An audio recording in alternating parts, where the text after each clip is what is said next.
Nah, kalau saudara sadar kalau kekhawatiran adalah pembunuh sukacita, solusinya bagaimana? Ya tadi yang saya katakan ya. Apalagi selain yang memperkatakan firman gitu ya. Jadilah orang yang mudah bersukacita karena Tuhan. Saya selalu berdoa, kami mengucap syukur memampukan hamba-Mu melihat dan menikmati kemurahan Tuhan. Itu saya doakan terus. Tahun lalu saya nggak berdoa seperti itu. Tahun ini Tuhan menggiring saya untuk memperkatakan itu setiap kali saya mau start doa. Siapa yang, maksudnya bisanya siapa? Itu Tuhan punya bisa. Saya harap apa yang saya doakan, itu transfer ke saudara. Begitu bangun tidur, atau begitu start berdoa, aku mengucap syukur, memampukan aku melihat dan menikmati kemurahan Tuhan. Padahal saudara baru kecopetan. Kecopetan itu ternyata di balik itu ada kemurahan Tuhan. Padahal saudara terjadi sesuatu, ya mungkin saudara bisa anggap mengerikan. Asal saudara berserah kepada Tuhan, sesuatu yang mengerikan itu cara Tuhan memberkatimu. Apa yang saudara hadapi sekarang? Persoalan atau lagi kejar-kejaran sama waktu? Udah berserah penuh kepada Tuhan. Tangkap ini ya. Oke, pemain musik. Nah, tadi saya katakan, solusinya adalah jadi orang yang mudah bersukacita karena Tuhan. Ayat penutup, Filipi 4 ayat 4. Filipi 4 ayat 4. Di-share. Nih, bersukacitalah senantiasa dalam Tuhan. Sekali lagi kukatakan, bersukacitalah. Ayat 5. Ayat 5. Hendaklah kebaikan hatimu diketahui semua orang. Kebaikan di sini ternyata merasa cukup. Moderation. Ya, nggak kelebih-lebihan. Tuhan sudah dekat. Ayat 6. Janganlah hendaknya kamu khawatir tentang apapun juga, tetapi nyatakanlah segala hal keinginanmu kepada Allah dalam doa dan permohonan dengan ucapan syukur. Ketika saya berdoa, aku mengucap syukur memampukan aku melihat dan menikmati kemurahan Tuhan. Saya udah start dengan bersyukur untuk hal ini. Tadi saya katakan, padahal saya baru kehilangan. Next.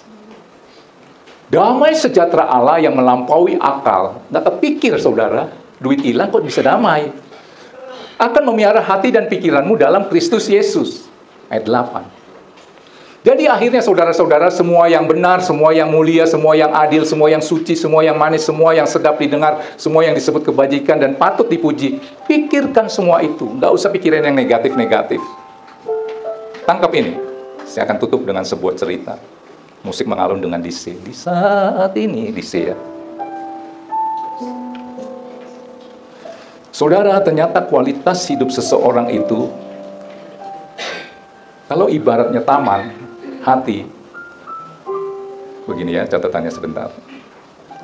Kualitas hidup seseorang tergantung dari apa yang kita tanam di dalam hati kita. Saudara baca ini. Suruh apa? Pikiran yang bagus, yang manis. Di dalam satu kerajaan itu, ada sebuah taman yang diurus oleh seorang bapak. Bapak ini rajin sekali mengurus taman di istana, taman dan kebun. Karena ada cinta kepada kebun itu, taman itu.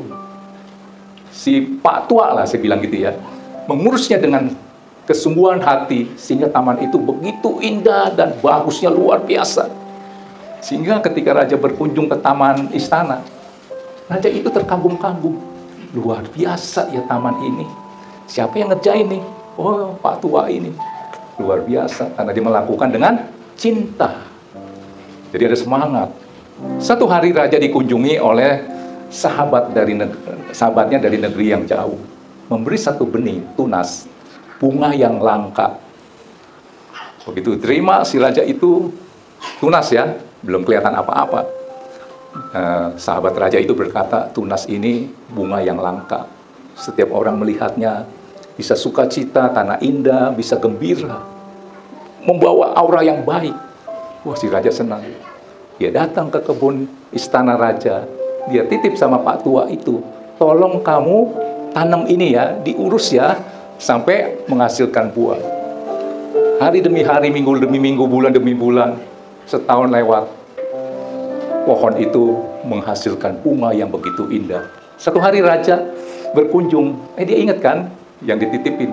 Mana Pak Tua? Oh ini, waduh bener indahnya luar biasa. Hatinya si raja Baginda ini penuh dengan sukacita. Apa yang dilakukan? Tolong ini pindahin ya ke istana, karena raja pengen melihat terus-menerus. Oke, saudara tahu Pak tua ini kecewa dia sangat sayang banget itu bunga di pohon yang langka itu. Begitu dipindahin ke istana raja, berarti kebun di istana raja itu nggak ada lagi kesayangan daripada Pak tua ini. Udah gua rawat, gua siram, kasih pupuk, tumbuh besar bagus, diambil sama raja. Sejak itu Pak tua itu jadi males. Dia nggak mau lagi ngurus kebun itu, kerja asal-asalan. Sampai satu hari raja itu berkunjung lagi ke kebun istana, ke taman istana. Dia lihat kok banyak ilalang, nggak keurus semuanya, rumput-rumput liar. Kira-kira raja senang nggak? Terus diapain itu Pak tua? Itu gambaran saudara. Ada sesuatu yang Tuhan kasih buat saudara itu indah. Itu barang titipan. Tangkap ini. Tuhan pengen ambil sesuatu yang indah darimu. Itu mungkin sangat berarti buat saudara. Begitu diambil, saudara ngambek. Kan bodoh. Tadi saya katakan, kualitas hidup seseorang itu tergantung dari apa yang ditanam di dalam hatimu. Tangkap ya? Haleluya. Saya undang saudara bangkit berdiri. Bisa bayangkan, tadi tamannya begitu indah, luar biasa, akhirnya terbengkalai. Tadinya hatimu begitu mulus, suci, kudus, sekarang udah berantakan, penuh kepahitan, kebencian, kekecewaan. Haleluya, di saya, haleluya. Di saat ini aku bernyanyi, aku bernyanyi buat Yesus.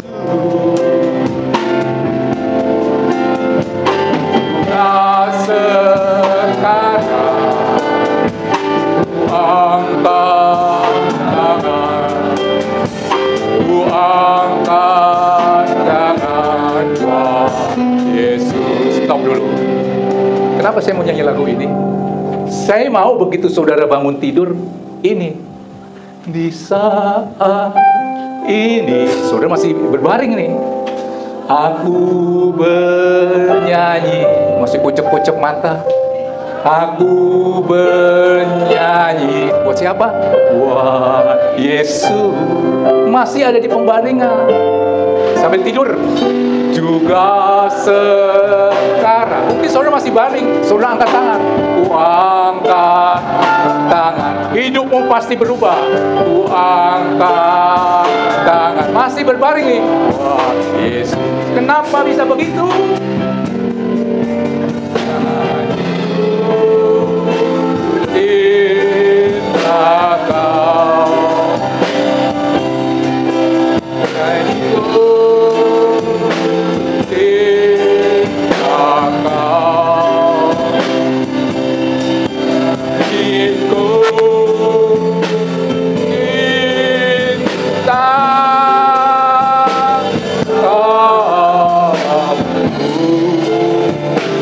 Cinta kau, hubungan yang manis dengan kekasih saudara apa? Aku cintamu, aku cinta kepadamu, kau segala-galanya. Betul? Saudara mau hubungannya manis dengan Tuhan? Ini ucapkan. Saya mau saudara ucapkan ini dari awal. Di saat jemaat saja. Aku nyanyi, aku bernyanyi. Buat siapa? Yesus.